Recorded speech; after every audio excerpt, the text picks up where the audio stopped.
Pakistan air force کی جو ایک بریلینس انہوں نے دکھائی ان دا 4-day war, اس حوالے سے ہم کوشش کر رہے ہیں کہ what was happening behind the scenes, کس وجہ سے یہ پرفارمنس تھی, اس پر ہم بات کریں امیر حسین سے. امیر یہ بتائیے کہ ابھی آپ نے جو پورا ایکسپلین کیا کہ لنک 17 ڈیٹا لنک, تو انڈیا کے پاس اس کے مقابلے کا نہیں ہے سسٹم. آئی مین انڈیا کیوں نہیں دیکھ پایا, انڈیا کیوں نہیں جیمنگ کر پایا؟ یہ ہم جب سن رہے ہیں تو ہم سن رہے پاکستان کی کیا پرفارمنس رہی اور دنیا بھی اکنالج کری, but why was India not able to do this? On the face of it کوئی مسئلہ ہونا نہیں چاہیے, لیکن انڈیا کی جو ایکوزیشن پالیسی ہے وہ کافی کنفاؤنڈنگ ہے. مطلب یہ کہ انہوں نے عام طور پہ کئی ڈفرینٹ ملکوں سے اپنا مال اکٹھا کیا ہے, وہ کئی مرتبہ انکمپیٹیبل ہوتے ہیں, پھر وہ ایک ملک سے لے کے دوسرے ملک سے اس کو اپ گریڈ کرواتے ہیں. جیگوار جو کہ ایک یورپین جہاز ہے, اس میں اسرائیلی الیکٹرانکس ڈلوائیں, اس کو دوبارہ وہ ریوائٹلائز کرنے کی کوشش کر رہے ہیں. SU-30 میں انہوں نے کچھ اسرائیلی کمپوننٹس وغیرہ فٹ کیے.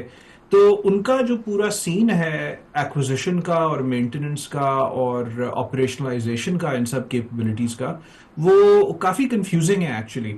اور جو پروفیشنلز ہیں ادھر کے وہ بھی اس چیز کا نوٹ لیتے ہیں, کیونکہ ابھی بھی آپ دیکھ لیں کہ چلے لنک تو اپنی جگہ پہ ہے, ان کے پاس کچھ جہازوں کے درمیان یہ کیپبلٹی ہے, لیکن پوری فلیٹ کے اگینسٹ یہ انکرپٹڈ کیپبلٹی اگر ہوتی تو پھر وہ کلیئر چینلز پہ کیوں بات کر رہے ہوتے؟ یا تو وہ یہ کہیں کہ ان کے پاس سیکیور لنک ہے اور وہ اسی پہ بات کر رہے تھے, لیکن ہماری ڈی کرپشن کیپبلٹیز اتنی زبردست ہیں کہ ہم نے ان کو انکرپٹڈ ٹریفک کو ڈی کرپٹ کر لیا, which is tough, but okay, but I mean, either way it's either a defeat or a massive defeat, right? There's no justification for it being a win for the IAF. تو ایک تو یہ بات ہے. اب یہ جو چیز ہے یہ اصل میں ایک ہے, یہ ایک سیڈ ہے, یہ جو ایکوزیشن کے پرابلمز ہیں یہ ایک سیڈ ہے ایک بہت سے مسائل کا. تو وہ میں آپ کو بتاؤں کہ کیا. اب دیکھیں, اب جو اگلی خبر ہے وہ یہ ہے کہ پاکستان, اور یہ نئی خبر نہیں ہے, میں نے اس کے بارے میں لکھا بھی تھا کئی مہینے پہلے, کہ پاکستان کو جو چائنا کا 5th جنریشن ایئر کرافٹ ہے دا گیئر فالکن, یہ J-31, یہ ڈیلیور ہوگا. اچھا, اس پہ یہ کہ انہوں نے کافی شور شرابہ لگایا کہ بھئی یہ تو پاکستان کے پاس پیسے نہیں ہے, یہ وہ.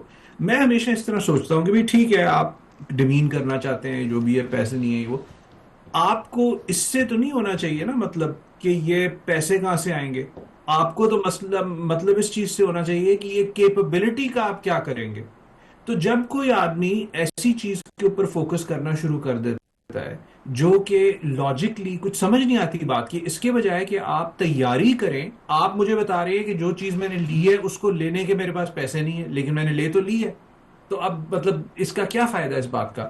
تو اس سے یہ ہمیشہ لگتا ہے کہ یہ ایک اور قسم کا مینٹل کرائسس بھی ہے کہ انڈیا میں کہ کیا جائے اس جواب میں. کیونکہ آپ دیکھیں نا کس جگہ پہ وہ آ کے پھنس گئے ہیں, وہ ادھر پھنس گئے ہیں کہ سب سے پہلی بات جس کی ابھی ہم نے نہیں بات کی, کیونکہ لوگوں نے PL-15 کی تو بہت بات کی ہے کہ PL-15 کی جو رینج ہے وہ زیادہ ہے. اچھا, انہوں نے کہا کہ پاکستان کو صرف شارٹ رینج PL-15E دیا ہے, اور جو لانگ رینج ہے وہ تو پاکستان کو کبھی نہیں ملے گا. اچھا, وہ پہلی دن جو کانفلکٹ ہوئی اس میں صاف پتہ چل گیا کہ جو لانگ رینج والا PL-15 تھا وہ تھا پاکستان کے پاس. تو یہ سارا پروپیگنڈا. اس کی رینج کتنی ہے اس کی؟ اس 400 PL نہیں, جو PL-15 کا فل ورژن ہے جو ہمارے پاس ہے اس کی 200 سے 300 کے درمیان ہے, اور جو ایکسپورٹ ہے وہ تقریباً 140 کے قریب ہے. تو 200 سے 300 is a huge distance. اور جو زیادہ تر انڈیا کے جہاز ہیں, یہ جو 200 سے 300 کہا جاتا ہے, اس میں کافی سارے فیکٹرز آ جاتے ہیں, لیکن ایک فیکٹر ہے کہ جو دوسری طرف آپ جہاز ٹارگٹ کر رہے ہیں اس کا ریڈار کراس سیکشن, مطلب وہ ریڈار پہ کتنا سگنیفیکنٹ نظر آتا ہے, کتنی ریٹرن ریڈار آپ کو بھیجتا ہے. تو SU-30 جو ہے وہ تو it's of all the fighters in the subcontinent اس کی سب سے بڑی ریڈار ریٹرن ہے, وہ سب سے دور سے نظر آتا ہے ریڈار پہ. تو جب 300 کی بات ہم کرتے ہیں تو SU-30 جیسا فائٹر تو پروبیبلی 300 پہ مارا جائے گا.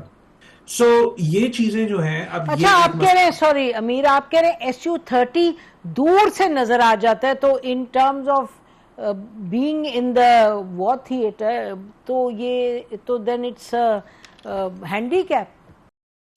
It is a handicap, اور اس کو ہینڈی کیپ کو کم کرنے کے لیے کیا طریقے ہیں؟ ایک تو یہ ہے کہ آپ بیٹل فیلڈ پریپریشن کریں، جو کہ اس کیس میں بائی دا وے ہوئی نہیں. عام طور پہ یہ ہوتا ہے کہ جب کوئی لمبی کیمپین شروع کی جاتی ہے تو سب سے پہلے سپریشن آف انیمی ایئر ڈیفنسز کیا ٹھیک. جاتا ہے. ہم نے ان کا ایک دو S-400 کے اوپر اسٹرائکس کی. ایک تو کافی اب صاف نظر آ رہا ہے کہ ایک S-400 ہمارے یہ CM-400 AKG میسائلز نے جو JF-15 سے ڈپلوئے ہوئے تھے، انہوں نے جا کے ان کا چیز بورڈ ریڈار تباہ کر دیا. مودی صاحب اگلے دن آئے وہاں پہ یا 2 دن بعد آئے، وہ ریڈار نہیں دکھا پائے.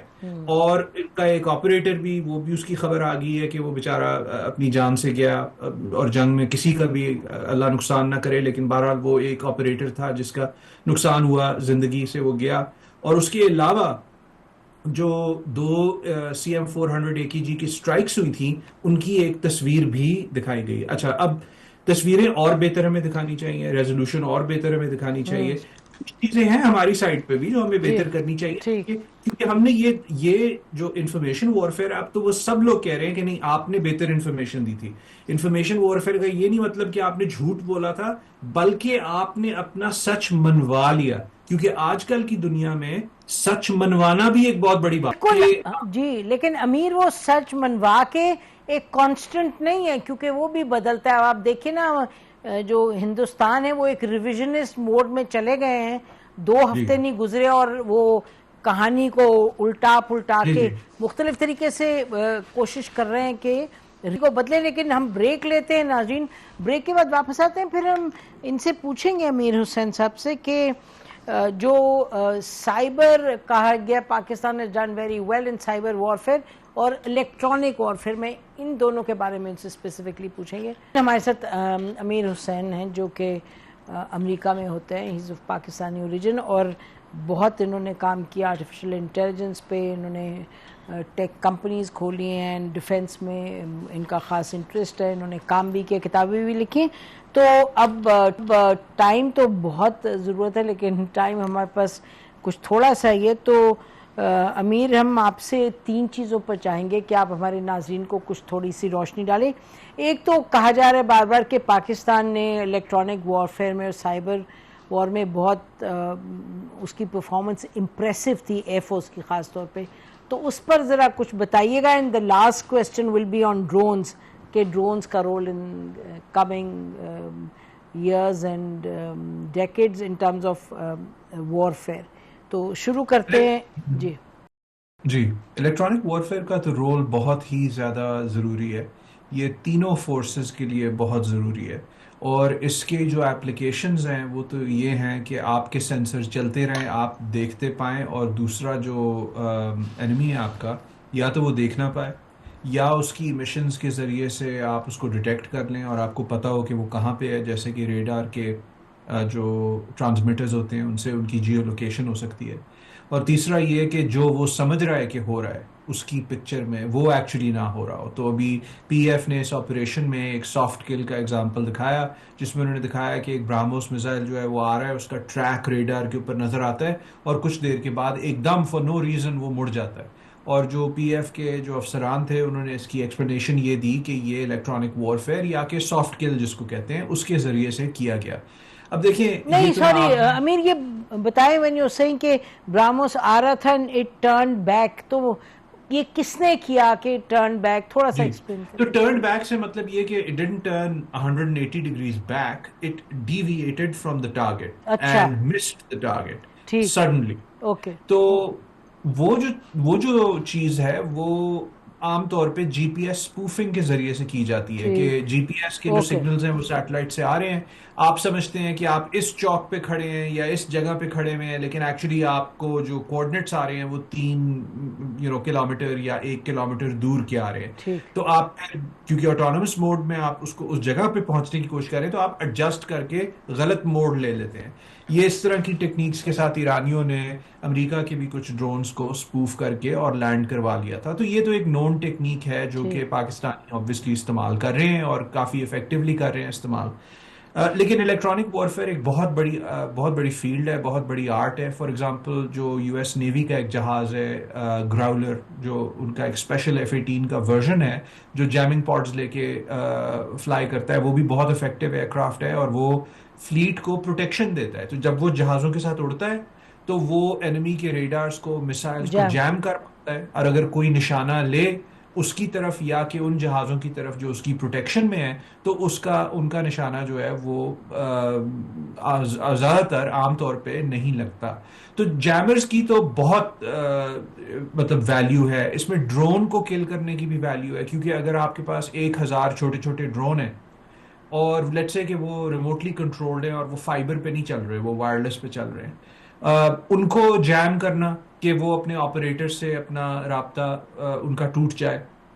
تو اس لیے جیمنگ اور الیکٹرانک وارفیئر کی تو بے تحاشا ٹھیک. اپلیکیشنز ہیں، اور یہ ایک ایسا ایریا ہے جس میں بہت زیادہ انویسٹمنٹ کی ضرورت ہے. یہ ایک ایسا بھی ایریا ہے کہ جو آپ ایک دفعہ آپ نے اپنی کوئی کیپبلٹی دکھا دی، اگلی دفعہ کوئی نئی دکھانی پڑے گی، پھر بالکل. اس کے بعد کوئی نئی دکھانی پڑے گی. تو یہ ٹیکنالوجی ٹریڈ مل ہے، اس کے اوپر آپ کو کانسٹنٹ انویسٹمنٹس کے ٹیکنالوجی ساتھ. ٹریڈ مل یو سیڈ. ٹیکنالوجی ٹریڈ مل ہے، ٹھیک. جب بھی کوئی چیز ہائی ٹیکنالوجی کی طرف چلی جاتی ہے تو اس کا جو ریٹ آف پروگرس ہے وہ اتنا تیز ہوتا ہے کہ if you want to win you never get off the treadmill, you just going right, you constantly going. تو بات وہی ہے کہ یہ ایک انفینٹ دوڑ ہے، یہ ایک انفینٹ نہ ختم ہونے والی دوڑ ہے. اور ٹھیک ہے ابھی ہم خوش ہیں اور ہمیں ہونا وہی بھی میں چاہیے. کہنے کی تھی، شاباش کرنے کا ٹائم اب اتنا زیادہ نہیں ہونا چاہیے آگے بڑھ کے. جی جی جی، یہ ایک انفینٹ گیم ہے. بالکل. جیو اسٹریٹجی ویسے بھی ایک انفینٹ گیم ہے، اور خاص طور پہ اس طرح کی چیزیں. تو اس میں تو یہ ہے کہ جو پروفیشنلز ہوتے ہیں وہ تو اپنی وکٹری سے، اپنی پرفارمنس سے، اپنے لاس سے سیکھتے ہیں، اور پھر جس طرح کہتے ہیں کہ گرتے ہی شہ سوار ہیں میدان جنگ میں. اگر کبھی گر بھی جائیں تو تو پھر پھر چڑھیں، پھر دیکھیں، پھر کوئی اینگل لگائیں. لیکن یہ ایک پرماننٹ پروسیس ہے. سو بالکل. یہ بھی ہماری قوم کو، ہمارے جو پروفیشنلز ہیں ان کو تو یہ پتہ ہی ہے، لیکن جو ہماری قوم ہے اس کو بھی اس کا پورا اندازہ ہونا چاہیے کہ یہ چیز جو ہے یہ ایک کانسٹنٹ انویسٹمنٹ ہے. چاہے آپ اپنا کام کر رہے ہو یا آپ پروگرس دیکھیں اکنامک، یا پروگرس دیکھیں ملٹری.